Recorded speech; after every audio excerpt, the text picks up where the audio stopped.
누가복음 20장 19절에서 26절 말씀입니다.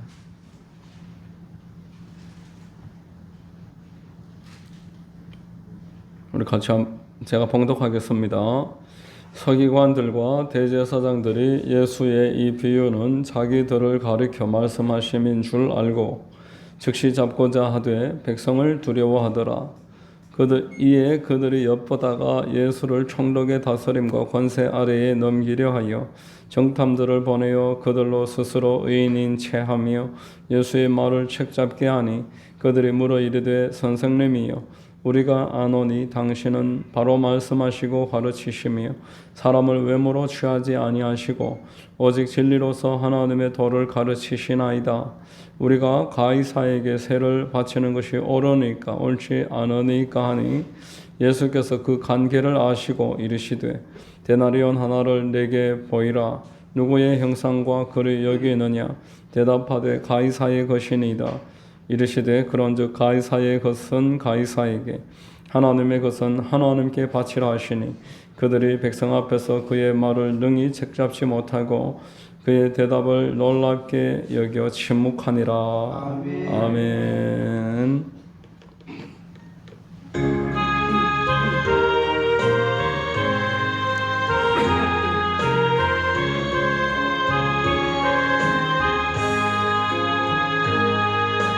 예수 우리 왕이여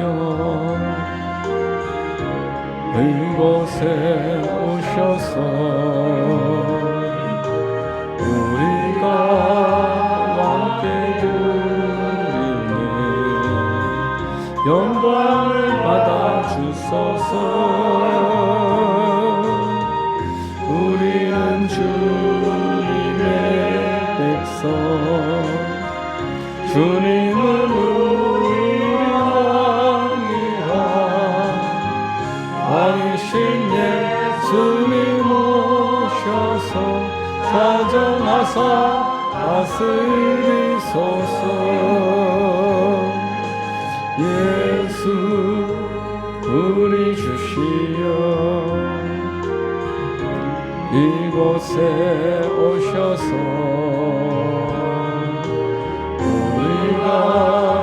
주께 드리니 찬양을 받아 주소서. 우리는 주님의 종들 주님은 우리 주시라. 주이신 예수님 오셔서 이 찬양을 받아주소서. 아멘. 할렐루야. 수요예배 나오신 여러분 주님 이름으로 환영하고 축복합니다. 봉독해드린 누가복음 20장 19절 이하를 통해서 위로부터 오는 권위, 이와 같은 제목으로 말씀 전하겠습니다. 성령께서 큰 은혜 더해 주실 줄로 믿습니다. 여러분 누가복음 20장을 시작하면서부터 이 대제사장 그룹은 이 고난 주간에 예수님이 이 성전을 정화하려고 화를 내시고 자기들의 이익에 직접적으로 침해를 가하니까 이때부터는 예수님을 죽이려고 마음을 먹습니다. 그래서 찾아옵니다.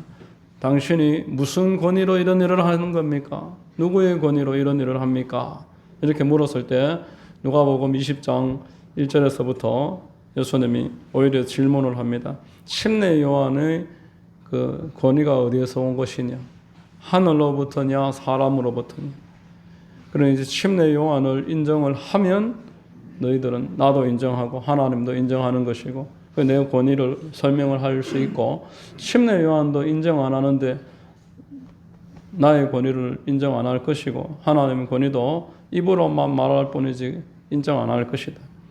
그렇게 질문을 합니다. 그리고 이제 9절에서부터 포도원 비유를 통해서 그 주인이 보낸 종을 인정하지 않는 것은 주인의 권위를 인정하지 않는 것이다 라고 명확하게 이 권위는 하나님에서부터 나오는 것이다.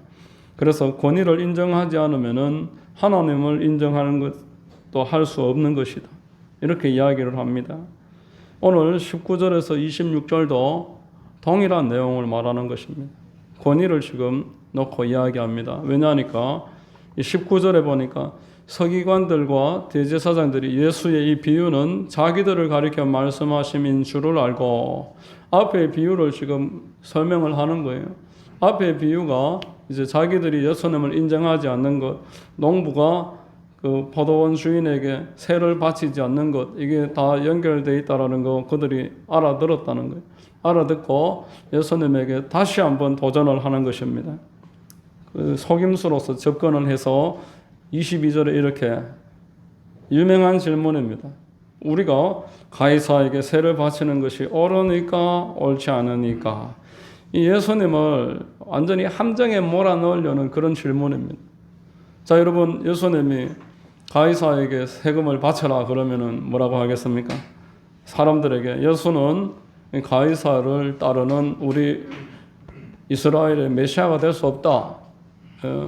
로마의 압제에서 우리를 해방시킬 수 있는 메시아가 아니다. 이렇게 이야기할 것이고, 그 세금을 바치지 말라 하면은 이제 총독한테 고발을 해갖고 끌려가게 만들 것이기 때문에 예수님을 궁지에 몰아넣는 그런 질문입니다. 이 질문 앞에 예수님이 아주 지혜로운 대답을 하십니다. 우문현답으로서 다시 한번 권위가 어디에서부터 나는지를 깨닫게 해주시는 그런 대답입니다. 아멘. 우리 24절, 25절 같이 한번 읽어보겠습니다. 데나리온 하나를 내게 보이라. 누구의 형상과 거리 여기 있느냐? 대답하되 가이사의 것이니이다. 이르시되 그런즉 가이사의 것은 가이사에게, 하나님의 것은 하나님께 바치라. 이렇게 말합니다. 너희가 하나님을 인정한다면 하나님께 바칠 것이고, 가이사를 인정한다면 가이사에게 바칠 것이다. 참으로 예수님 여기서는 못 빠져나가실 줄 알았는데 바둑으로 말하면 완전히 단수에 걸렸는데 여기서 빠져나가시는, 참으로 우리 주님의 지혜를 엿보게 되는 것입니다. 자, 여러분, 이 대제사장 그룹의 그 계획이 수포로 돌아가 버렸어요. 자, 여러분, 하나님은 그 질서를 인정을 하셨습니다. 모든 권위가 하나님으로부터 왔다라고 말씀을 했습니다. 그리고 당신께서도 그 반세겔 받는 자에게 세금을 내셨어요. 베드로에게 물고기를 한 마리 잡아 올리면 입에서 한 세겔이 나올 건데 반세겔 받는 자에게 너와 나의 것을 나눠줘라, 갚아라.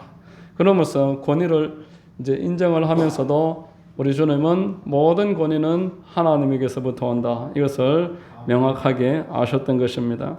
지금 20장 시작서부터 오늘 이 본문 26절까지 위로부터 오는 권위를 소개하고 있는 것입니다. 하나님이 위로부터 오는 권위를 알려주고 우리가 이 땅에서 하나님을 바르게 섬길 수 있는 방법을 여기에서 보여주는 거예요.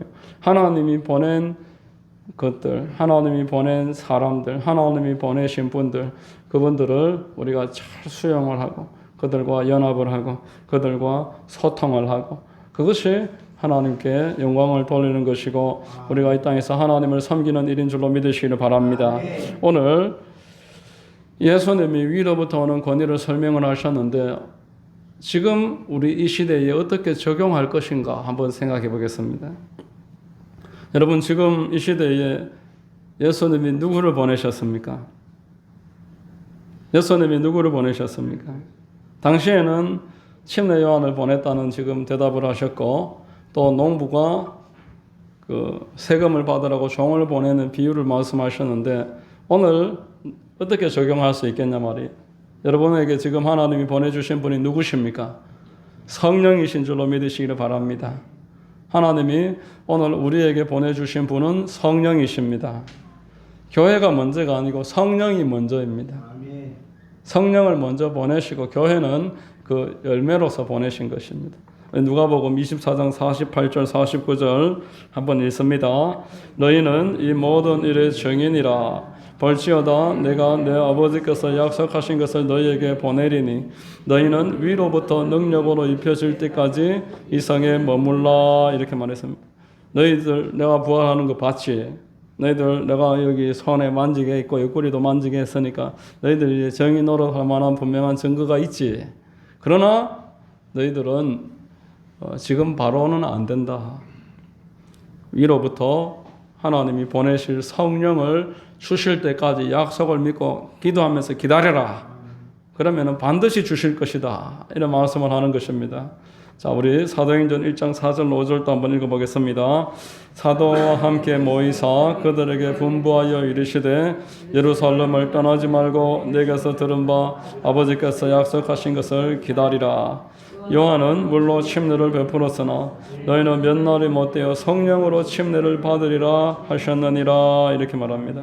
자, 예수님이 보낸 분을 인정을 하면은 예수님 인정하는 것이고, 예수님이 보낸 분을 인정하지 않으면 예수님도 인정하지 않는 것이고, 예수님을 인정하지 않으면 하나님도 인정하지 않는 것이다. 이런 분명한 연결고리를 알려주신 목적이 여기에 있습니다. 오늘날 우리에게 하나님이 나에게 보내주신 분이 누군지를 생각하면서 내 안에 하나님이 보내주신 그분과의 권위를 인정하며 그분과 소통하고 그분의 보낸받은 그 뜻을 우리를 통해서 하실 그 계획을 협조하고 따라가는 것, 여기에 분명한 말씀의 목적이 있는 것입니다. 자, 여러분, 오늘날 교회와 성도들에게 있어서 가장 중요한 것은 우리 안에 계신 그분을 늘 인정하는 것인 줄로 믿으시기를 바랍니다. 아멘. 여러분 안에 성령이 계십니다. 아멘. 이분과 소통하고 이분을 기쁘시게 하고 이분의 뜻을 수용해서 그 뜻에 순종하는 것, 이것이 오늘날 교회에 있어서 가장 중요한 일입니다. 자, 여러분, 예수님이 지금 오늘날 우리에게 보낸 그 다음 것은 무엇일까요? 앞서 말씀드렸는데 무엇일까요? 교회인 줄로 믿으시기를 바랍니다. 성령 임하시고 하신 일은 교회를 세우셨어요. 교회를 세우시고 계속 교회를 땅끝까지 보내십니다. 예루살렘 교회에서 사마리아 교회로, 사마리아 땅으로 교회를 보내시고, 안디옥으로 교회를 보내시고, 또 아시아의 교회가 세워지니까 이제는 유럽의 교회를 보내시고, 로마의 교회를 보내시고, 땅끝까지 계속 교회를 보내고 계시는 내용들이 이 사도행전의 그 이후의 스토리들입니다. 계속 하나님이 교회를 보내신다. 그 교회를 하나님이 나에게 보내주셨으면 교회를 내가 그 권위를 인정을 하는 것, 이것이 예수님을 인정하는 것인 줄로 믿으시기 바랍니다. 그리고 그것이 내가 하나님을 인정하는 것이 되는 것입니다.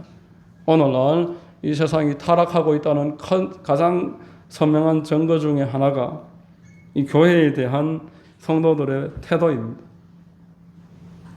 한국 교회가 전 세계에 유례할 수 없을 만큼 큰 부흥을 이루었어요.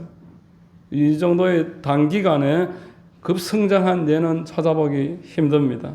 그런데 이 한국 교회가 성장한 속도에 비례하듯이 지금 아주 위험을 겪고 있습니다. 약해지고 있어요. 그만큼 한국 사회가 교회와 함께 동행을 하면서 성장을 하고 축복을 받았는데 이제는 너무 성장을 크게 했고 또 이미 축복과 동행을 했었던 첫 번째 세대들은 대부분 돌아가시고 연로해지셨어요. 그 다음 세대는 교회의 역할에 대해서 모르고 있습니다. 교회가 한국 교회 이 땅에 무슨 일을 했는지, 피난민들은 전부 교회에서 살았어요. 여러분, 1950년 전쟁 이후에 북한에서 내려왔던 피난민들은 전부 교회에서 살았습니다. 교회에서 먹고 자고 씻고 아이들 맡겨놓고 시장에 가서 시계라도 지면서 그 거적대기라도 하나 깔면 거기 가서 살고, 그전에는 교회에서 살았어요. 교회가 학교고 교회가 집이고 교회가 아이들 보육원이고 그런 시절이 있었어요. 그렇기 때문에 60년대 70년대 사람들이 폭발적으로, 그래도 어릴 때 내가 살았던 집이나 마찬가지고 학교나 마찬가지고 나에게 밥을 줬는 곳이니까 교회로 막 몰려드니까 그렇게 했었었는데, 그 이후 세대는 교회가 뭐 다른 종교하고 뭐가 다르냐 이렇게 생각하는 거예요. 전혀 이유를 모르고 있는 것입니다. 자, 그래서 지금 한국 교회에 대한 평판이 세상 사람들은 이제 특별하게 좋아할 이유가 없다는 거예요. 우리는 뭐 먹고 살만하다 이렇게 생각합니다. 자, 우리가 생각해야 될 것은 이제 역사가 그래서 중요합니다. 2000년 교회사가 대부분 이와 동일합니다. 한 지역에 하나님이 교회를 보내시면 교회가 부흥을 이룹니다. 놀라운 역사가 나타나야 생존이 가능하니까 부흥하게 되고 이제 어느 정도 성장하면은 이제 쇠락의 길로 들어갑니다. 그러면은 그 불꽃이 다른 지역으로 넘어가고 이것이 교회사입니다. 영국에서 독일로, 독일에서 또 미국으로 이런 교회사를 보면은 교회가 부흥과 쇠락을 계속 반복한다라는 겁니다. 자, 여러분, 오늘날 사람들이 하는 말을 우리 한번 생각해 보십시오. 교회는 좋은데, 예수님은 좋은데, 교회는 내가 예수님하고 좀 다르다. 예수님만큼 내가 교회가 참 내 마음의 기대에 미치지 못한다. 이렇게 이야기하는 것을 보게 되는데, 여러분, 그것은 이것과 마찬가지입니다. 내가 산은 좋은데 오르막길을 걷는 것은 싫다. 내가 바다는 좋은데 사람이 많은 것은 또 분주한 것은 싫다. 이것과 마찬가지입니다. 여러분, 성경을 읽어보십시오. 사도행전을 읽어보십시오. 완전한 교회가 어디 있습니까? 사도행전을 읽어보시면 사도행전에 사도들이 목회를 하고 마리아와 막달라 마리아와 예수님의 어머니가 있던 그 사도행전의 교회에서 아나니아와 삽비라 부부는 칭찬받기 위해서, 높아지기 위해서 바나바가 칭찬받으니까 자기들도 집 팔아서 일부는 감춰놓고 다음에는 척 하다가 하루에 부부가 한날 한시에 다 죽어버렸어. 거짓말을 하고 탐욕이 넘치고 또 어떤 일이 있었습니까? 히브리파 유대인과 헬라파 유대인이 이 디아스포라들이 모여서 교회 안에서 네 편 내 편 가르고 싸우는 거예요. 왜 우리 쪽 가부를 더 안 챙겨주느냐 이러면서 분열이 일어납니다. 이게 초대교회였습니다. 이뿐만 아니라 베드로는 바울 앞에서 외식하다가 바울에게 아주 호되게 책망을 받는 그런 모습도 보게 됩니다. 바울과 바나바는 선교팀으로 가다가 마가 요한 한 사람 때문에 도중에 대판 싸우고 팀이 분열되기도 했습니다. 자, 교회는 성경이 알려주는 교회는 처음부터 이런 교회입니다. 물론 부흥이 일어났지만 그 뜻을 이루지 못하고 전도하는 일을 소홀히 하다가 박해를 받아서 뿔뿔이 흩어지기도 하고 연약한 교회들입니다. 이 교회가 연약하고 예수님하고 다르다고 해서 교회를 싫어한다. 이것은 있을 수 없습니다. 완전한 교회가 어디 있습니까? 이런 말이 있습니다. 여러분, 완전한 교회를 찾으려면 빨리 천국 가셔야 돼요. 완전한 교회가 그렇게 좋거든 빨리 천국 가셔야 돼요. 이런 말이 있습니다. 문제없는 곳을 찾는 사람에게 공동묘지를 소개하라. 아무 문제가 없습니다. 무슨 죄를 지어서도 더 이상 책임을 묻지 않는 곳 공동묘지입니다. 리고렌 목사님이라는 분이 있습니다. 목적이 이끄는 삶이라는 아주 종전의 베스트셀러 몇 천만 권, 몇 천만 부가 팔린 그런 유명한 책인데 리고렌 목사님에게 어떤 분이 좀 문제없는 교회, 완전한 교회 좀 소개시켜 주십시오. 그러니까 리고렌 목사님이 이렇게 말했습니다. 완전한 교회는 없지만 만일 있다고 해도 당신은 가지 마십시오. 당신이 가는 그날부터 그 교회는 완전한 교회가 아닙니다. 자, 우리를 보십시오. 우리 한 사람 한 사람 부족하고 연약한 사람들이 모여 있는 것이 교회입니다.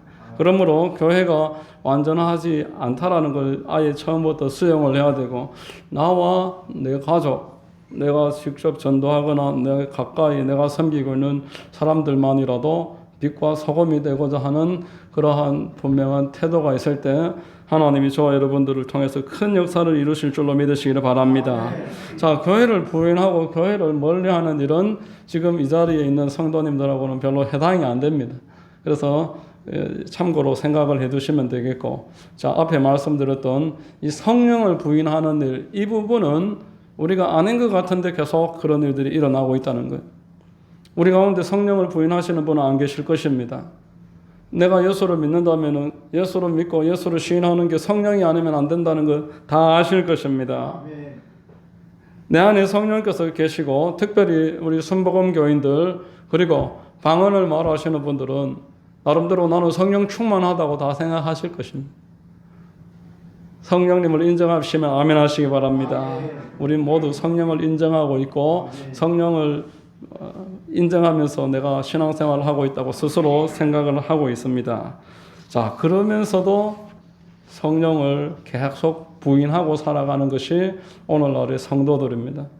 오늘날의 성도들이 성령님을 부인하기 때문에 우리의 심령에 그 첫사랑의 뜨거움이나 하나님에 대한 뜨거운 열정과 거룩을 추구하던 그런 것들이 점점 소멸되는 것입니다. 우리 고린도후서 13장 13절 한번 읽어보겠습니다. 주 예수 그리스도의 은혜와 하나님의 사랑과 성령의 교통하심이 너희 무리와 함께 있을지어다. 이렇게 우리도 지금 예배 시간마다 성령의 교통하심을 여러분들을 위해서 축복하고 있습니다. 교회에게 쓴 편지에 고린도후서 13장 13절에 이렇게 성령의 교통을 축복해 줬어요. 성령님과 교통해야 한다. 너희가 성령님을 부인하면은 우리는 성령님과 함께 이 땅에서 이루어야 될 그 귀하고 놀라운 그 일들을 더 이상 이룰 수 없으니까 성령님과 깊이 교통해야 된다. 자, 여러분, 이 성령과 교통이라고 번역된 헬라가 코이노니아입니다. 코이노니아. 협력을 말하는 거. 그리고 교제를 말하는 거예요. 성도는 성령님과 교제해야 됩니다. 사귐이 있어야 돼요. 날마다 깊이 점점 더 깊은 사귐으로 나아가야 함을 믿으시기 바랍니다. 그리고 동력입니다. 협력입니다. 이 두 가지가 코이노니아의 뜻입니다. 내가 성령님을 인정을 하느냐, 나는 인정을 한다고 생각을 했는데 이렇게 사귐까지 한번 생각을 할 때, 그리고 동력을 생각을 할 때 내가 성령님과 정말 충분하게 지금 교제하고 있는가 한번 스스로 물어보시기 바랍니다. 성령님을 인정을 한다면은, 성령과 내가 지금 깊은 관계가 맺어지고 있다면은 먼저는 성령과 날마다 교제를 하셔야 됩니다. 인격적인 관계에 있어서 교제는 참으로 중요합니다.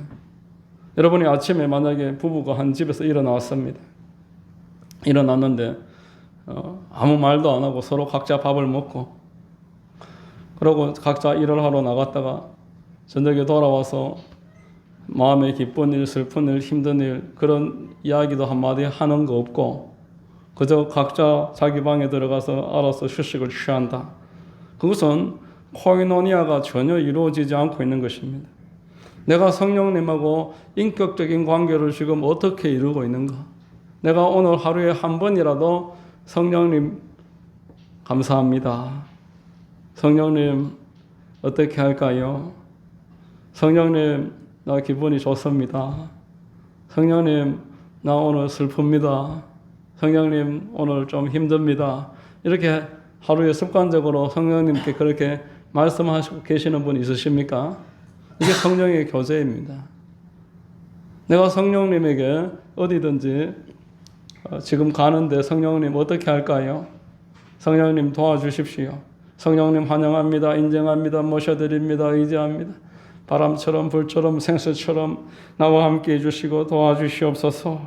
자, 여러분, 성도들이 하나님이 처음 부어주신 그 성령으로 말미암는 그 놀라운 기쁨, 어떻게 주체할 수 없는 그 감격, 평안함, 샘솟는 그 마음의 감사와 기쁨, 평안, 이것들이 유지되지 못하는 이유가 성령과의 교제에 있습니다. 성령과 교제하지 않는 것입니다. 이것을 잘 모르는 것입니다.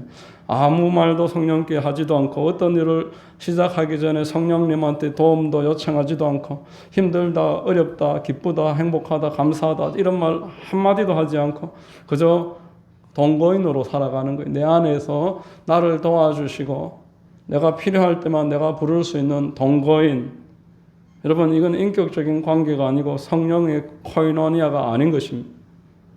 내가 성령을 인정한다고 하지만 내가 성령과 이런 교제가 있는가 한번 돌아보시기를 주의 이름으로 축원합니다. 그리고 성령과 동역하고 있는가? 성령님과 내가 동역하면서 살아가고 있는가? 저는 아침 새벽에 여기 나오기 전에 반드시 무릎을 꿇고 성령님 도와주시옵소서. 그리고 어떤 예배를 드리더라도 찬송할 때 꼭 하나님 도와주시옵소서, 성령님 도와주시옵소서, 이 기도를 습관적으로 합니다. 습관적으로 성령님 역사해 주셔서 성도들이 마음이 열리게 해 주시옵소서. 성령님, 내가 해야 할 말을 내가 준비한 게 있지만 이거보다 더 좋은 것들이 생각나게 해 주시옵소서. 꼭 기도하면은 내가 준비 안 했던 말들이 꼭 나와요.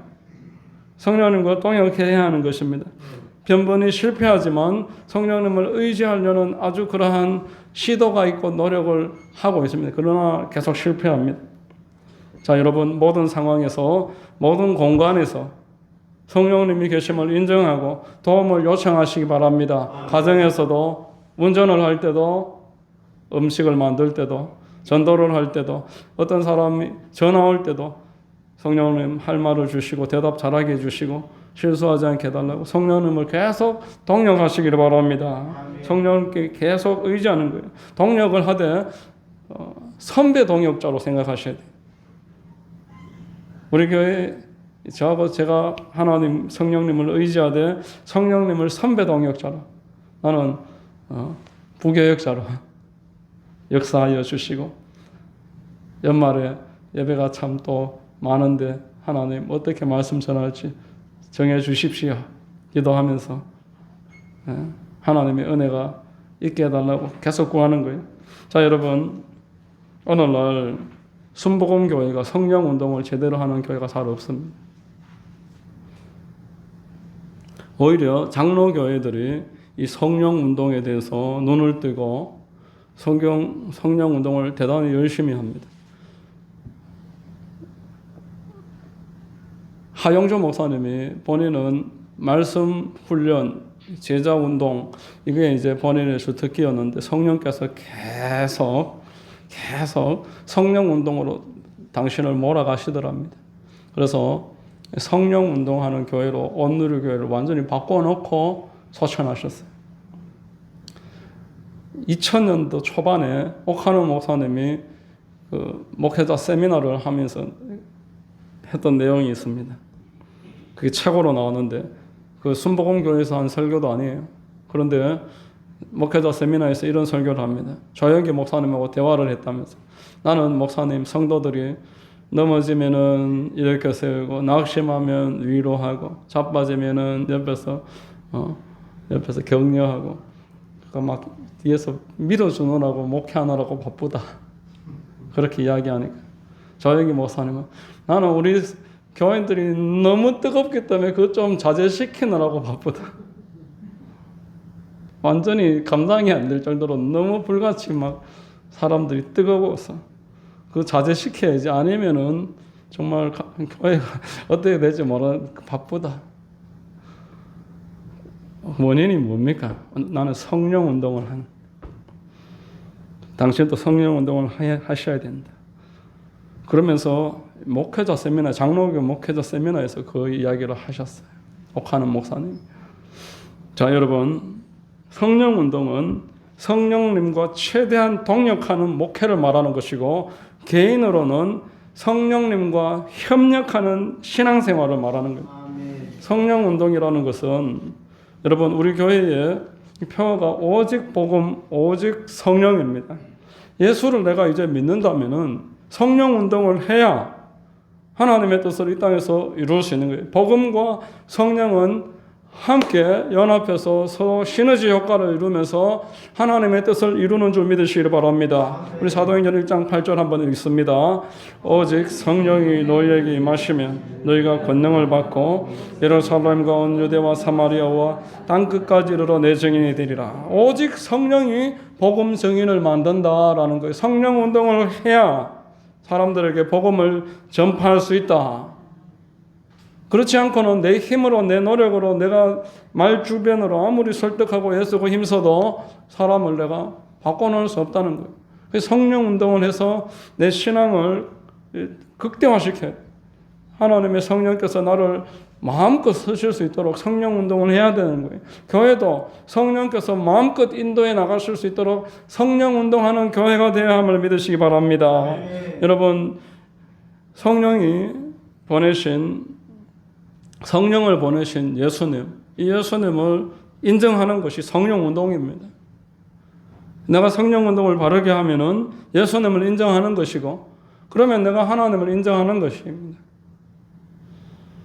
안타깝게도 저는 성령 운동을 제대로 하는 교회에서 신앙생활을 못 해봤어요. 제가 있던 순복음 영상교회도 나는 성령 운동이 뭔지 사실 몰랐습니다. 제가 전도사로 있었던 교회도 마찬가지입니다. 참 좋은 교회였지만 성령 운동하는 교회가 아니었어요. 자, 우리가 성령 운동 뭐 다 아는 것 같지만 목회자들 앉아서 이야기해보면 성령 운동이 뭔지 모르는 경우가 태반입니다. 그냥 방언 열심히 하면 그게 성령 운동인 줄 알아요. 성령님 환영합니다, 인정합니다. 기도만, 성령을 인정하는 기도만 하면 그게 성령 운동이라고 생각하는데, 그런 게 성경 운동이 아니고 성경 전체를 통해서 성령 운동은 이러한 것입니다. 네 가지로 제가 말씀드리겠습니다. 첫 번째, 성령 운동의 첫 번째는 말입니다. 내가 성령 운동을 하려면은 그 도구의 첫 번째는 말이라는 겁니다. 하나님은 내 입의 모든 말을 듣고 계시고, 내 모든 말을 하나님의 귀에 들리는 대로 우리의 삶에 행하겠다고 말씀을 하셨습니다.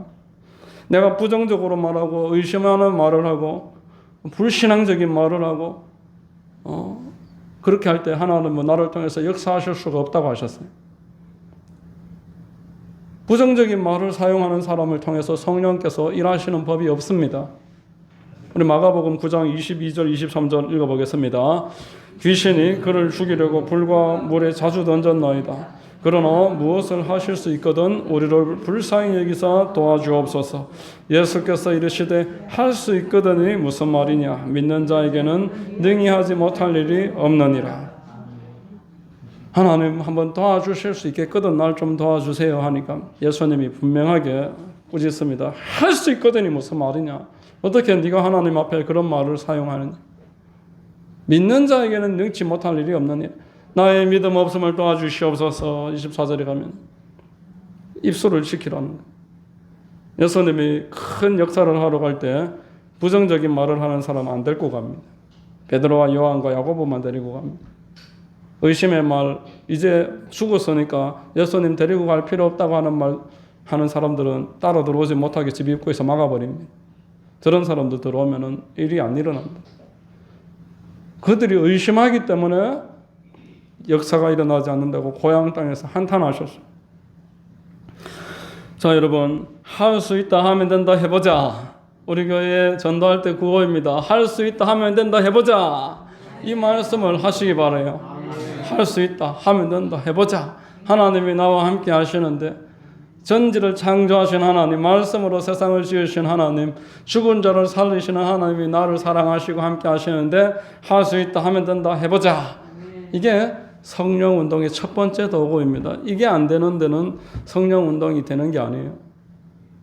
이게 안 되면서 성령 운동을 한다는 것은 시작부터 단추가 틀린 겁니다. 두 번째 성령 운동의 도구는 꿈입니다. 꿈, 생각이고 동물에게는 없는 사람에게 하나님이 주신 상상력입니다. 상상력. 에베소서 3장 20절 한번 읽어보겠습니다. 우리 가운데서 역사하시는 능력대로 우리가 구하거나 생각하는 모든 것에 더 넘치도록 능히 하시리에게. 생각하는 것에 넘치도록 하신다. 여러분, 믿음의 조상 아브라함을 하나님이 부르셔서 그의 생각을 계속 바꾸셔요. 아브라함과 롯이 같이 이제 고향을 떠나서 가다가 양떼가 많아졌습니다. 축복을 받았습니다.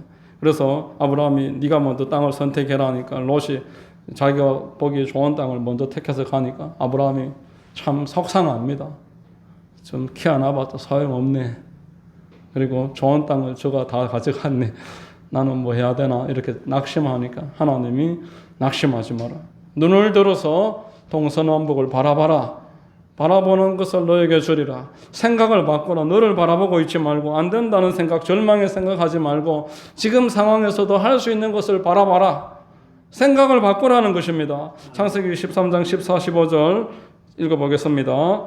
롯이 아브라함을 떠난 후에 야훼께서 아브라함에게 이르시되 너는 눈을 들어 너희 있는 곳에서 북쪽과 남쪽 그리고 동쪽과 서쪽을 바라보라. 보이는 땅을 내가 너와 네 자손에게 주리니 영원히 이르리라. 네가 뭘 보느냐? 너를 바라보느냐? 배신한 그 사람 바라보고 있느냐? 그런 거 바라보지 말고 이미 지나가는 일은 뒤로 밀어버리고 앞을 바라봐라. 아직 기회가 있으니까 믿음의 생각을 하면서 네 눈을 바꾸라, 생각을 바꾸라는 것입니다. 아브라함이 나이가 많아져서 그 집에 있는 종을 상속자로 삼아야 되겠다고 낙심하니까 하나님이 생각을 바꿔라. 생각을 바꿔야 된다. 너의 몸을 바라보지 말고 나이 많은 너의 아내의 그 경수 끊어짐을 바라보지 말고 생각을 바꾸라. 창세기 15장 4절 5절에 야훼의 말씀이 그에게 임하여 이르시되 그 사람이 내 상속자가 아니라 내 몸에서 날 자가 내 상속자가 되리라 하시고 그를 이끌고 밖으로 나가 이르시되 하늘을 우러러 무뼈를 셀 수 있나 보라. 또 그에게 이르시되 내 자손이 이와 같으리라. 하늘을 바라봐라. 하늘의 별을 셀 수 있냐 하면 세알려봐라. 못 세겠습니다. 네 자손이 이와 같으리라. 생각을 바꾸라는 것입니다. 이후로도 하늘의 별을 볼 때마다 하나님의 약속을 생각하면서 하나님이 나에게 자손을 주신다고 계속 믿음의 생각을 할 때 아브라함에게 하나님이 이삭 주신 줄로 믿습니다. 여러분, 하나님의 약속을 붙잡고 생각을 바꾸십시오. 하나님이 나를 치료하신다고 하셨으니까 치료받은 자기 자신을 바라보시기 바랍니다. 건강해진 나를 생각하시기 바랍니다. 축복받은 나를 생각하시기 바랍니다. 하나님의 사역에 유용하게 쓰임받고 교회가 부흥하고 성장할 걸 바라보시기 바랍니다. 하우스 사역을 하면서도 되겠나? 이런 생각하지 말고 될 수 있다고 바라보시기 바랍니다. 우리 하나님께서 우리에게 생각을 바꾸라 하시는 거예요. 세 번째 성령운동의 도구는 믿음입니다. 자, 히브리서 11장 1절 한번 같이 읽습니다. 믿음은 바라는 것의 실상이요 보이지 않는 것들의 증거니.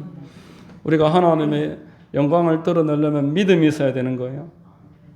믿음은 내가 바라는 것들의 실상이다 이렇게 말했어요. 내가 바라는 것들의 실상이 믿음이라는 거예요. 실상이 그럼 무슨 말이냐? 히포스타시스라는 단어입니다. 이 두 가지 단어의 합성어입니다. 히포는 아래에서, 스타시스는 받친다. 믿음은 아래에서 받치는 거예요. 믿음은 받침대라는 거예요. 내가 뭔가를 받으려면은, 밥을 받으려면은 식판을 들고 가야 되는 것처럼 하나님 앞에 나아가려면은 내가 믿음이 있어야 된다는 거예요. 하나님은 그 믿음 보고 네 믿음대로 될지어다. 믿음대로 주신다고 하셨어요.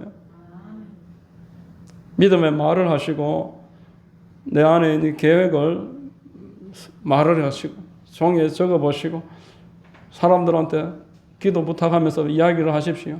말을 하면서 내 계획과 내 꿈을 말하면서 그것을 기쁘게 입술로 고백을 할 때 심령이 뜨거워짐을 느끼게 되실 것입니다.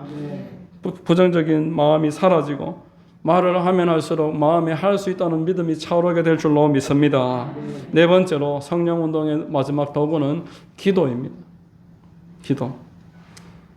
우리는 기도를 통해서 성령 충만함을 받는 것입니다. 기도를 빼면 안 돼요. 말을 하고 꿈을 꾸고 계획대로 계속 상상을 하고 그 말을 해서 마음에 상상을 하니까 믿음이 뜨거워지는데 그런 이제 생각만 가지고 말만 가지고 되는 게 아니고 마지막에 그 내용대로 기도해야 돼요. 하나님 성령을 부어 주시옵소서. 성경에 보니까 차든지 뜨겁든지 하라. 미지근하게 이게 다 식은 죽과 같은 것 못 먹는 죽은 뜨거운 맛에 먹습니다. 제가 죽을 참 좋아합니다. 흰죽에 참기름쪽에 제일 맛있더라고요. 꿀맛입니다. 식으면 못 먹어요. 죽은 무슨 죽이든지 다 맛있어요. 그런데 식으면 못 먹어요. 아무리 맛있는 음식도 식으면 못 먹어요. 여러분 돼지국밥 식으면 먹겠습니까? 뜨거워야 되는 줄로 믿습니다. 하나님이 우리가 뜨겁기를 바랍니다. 열심히 기도하고 성령 충만하게 해달라고 기도하고 하나님 앞에 성령을 부어달라고 방언을 말하게 해달라고 간절하게 구하고 찾고 그렇게 할 때 성령 충만을 받고 자, 방언은 하나님이 주신 영의 기도입니다. 방언을 사모하시기 바라고, 방언을 받으실 분들은 방언을 부지런하게 말을 하시기 바라요. 아침 저녁 중에 교회의 기도회가 날마다 있으니까 나오셔가지고 기도하시기 바랍니다. 에베소서 6장 16절 한번 읽어보겠습니다. 모든 기도와 간구를 하되 항상 성령 안에서 기도하고 이를 위하여 깨어 구하기를 항상 힘쓰며 여러 성도를 위하여 구하라. 항상 성령 안에서 기도하고, 앞에 기도와 간구를 하되라고 했어요. 그러니까 기도와 간구 외에 성령 안에서 하는 기도가 있다는 그러한 말씀입니다. 유다서 1장 20절에 사랑하는 자들아 너희는 너희의 지극한 거룩한 믿음에 자신을 세우미 성령으로 기도하며 성령으로 기도해라. 사도 바울은 누구보다 성령의 기도, 영어로 하는 기도를 내가 많이 한다고 말했어요. 그리고 방언은 장에 고린도전서 14장에서 방언을 이렇게 소개를 합니다. 한번 같이 읽습니다. 방언을 말하는 자는 사람에게 하지 아니하고 하나님께 하나니 이는 알아듣는 자가 없고 영으로 비밀을 말함이라. 영으로 비밀을 말하는 기도, 영의 기도, 방언인 줄로 믿으시기 바랍니다. 영으로 기도하는 거예요. 내가 사방에 우겨삼을 당하고 막막해가 도저히 이 다음 길을 어떻게 선택할 수가 없을 때, 이때는 하나님 앞에 방언으로 기도하면 그 마음을 하나님이 뻥 뚫어주십니다. 마음에 생수가 넘치게 될 것입니다. 마음이 기쁘고 감사하고 쉼이 있습니다. 방언 기도를 통해서 여러분 모든 상황을 이기게 하는 거예요. 영어로 비밀을 말한다고 말했습니다. 하나님이 내 안에서 나를 통해서 하나님의 뜻을 기도하는 것입니다. 오래 기도할 수 있어요. 방언으로 기도하면은 다른 은사까지 풀어주는 것입니다. 방언으로 기도를 많이 하는 것, 이게 성령 운동의 네 번째 도구입니다. 성령 운동의 네 가지 도구, 말, 꿈, 믿음, 기도, 이 네 가지가 성령 운동의 단초라는 것을 이해를 해서 말로 계속 나는 하나님이 성령께서 내 안에 계십니다. 성령님께서 나를 인도해 주십니다. 성령께서 나를 축복하시고 주님 덕으로 쓰십니다. 이렇게 말하고 생각은 또 다른 생각하지 말고 그 생각대로 한번 마음으로 그려보고, 내가 일어나 걷는 거, 내가 자유롭게 건강한 몸을 얻는 것도 생각을 하시고, 그 생각과 말을 통해서 믿음이 뜨거워지도록 말과 생각을 사용하시고, 그리고 기도하는 거예요. 열심히 기도하는 것입니다. 여러분, 예수를 믿었으면 이제 성령 운동을 하셔야 됩니다. 이게 예수님을 인정하는 것입니다. 예수님이 보내신 성령을 인정하는 것이 성령 운동입니다. 하나님을 인정하는 것입니다. 이렇게 성령 운동하는 사람은 잘 되게 될 줄 믿습니다. 영혼이 잘 되면 같이 범사가 잘 되며 강건하게 될 줄로 믿습니다. 어디에 가서 무엇을 하고 내가 예수를 믿었는데 뭘 해야 될지 모르겠다. 성령 운동을 안 해서 그래. 성령으로 충만하면은 성령께서 복음 전하도록 도와주실 것입니다. 복음 전할 상황도 만들어 주시고, 복음 들어야 될 사람도 만나게 하시고, 복음 안에서 내 안에 확신 주시고 나를 복 주시고, 그렇게 해서 복음이 나를 통해서 하루하루 더 많이 뻗어나가게 하실 것입니다. 2025년이 이제 저물었지만 우리가 마지막까지 다시 한번 성령 운동에 힘쓰시고, 내 안에 하나님 보내주신 예수님, 그분의 영이신 성령, 이분과 동역해서 남은 시간이 5년이 될지 10년이 될지 누가 알겠습니까? 남은 기간 성령 운동 열심히 함으로 위로부터 오는 권위를 인정하는 여러분 다 되시기를 주의 이름으로 축원합니다. 기도하겠습니다. 하나님 아버지 감사합니다. 우리가 이 땅에 살면서 예수를 믿는다고 하지만 위로부터 오는 권위를 날마다 인정하고 살았는지 다시 한번 돌아봅니다. 내가 성령님을 깊이 인정하고 성령 운동을 하고 있지 않다면 아직 하나님의 권위를 모르고 있는 그런 연약한 단계인 것을 깨닫게 하시고, 다시 이제 성령 충만 받고 성령 운동을 부지런하게 하고, 그리하여 하나님 마지막 때에 귀하게 쓰임 받도록 인도하여 주시옵소서. 주님만 역사하여 주시고 영광 받아 주옵소서. 예수님 이름으로 기도드립니다. 아멘. 자, 우리 찬송 한 장 드리고 기도하겠습니다. 195장.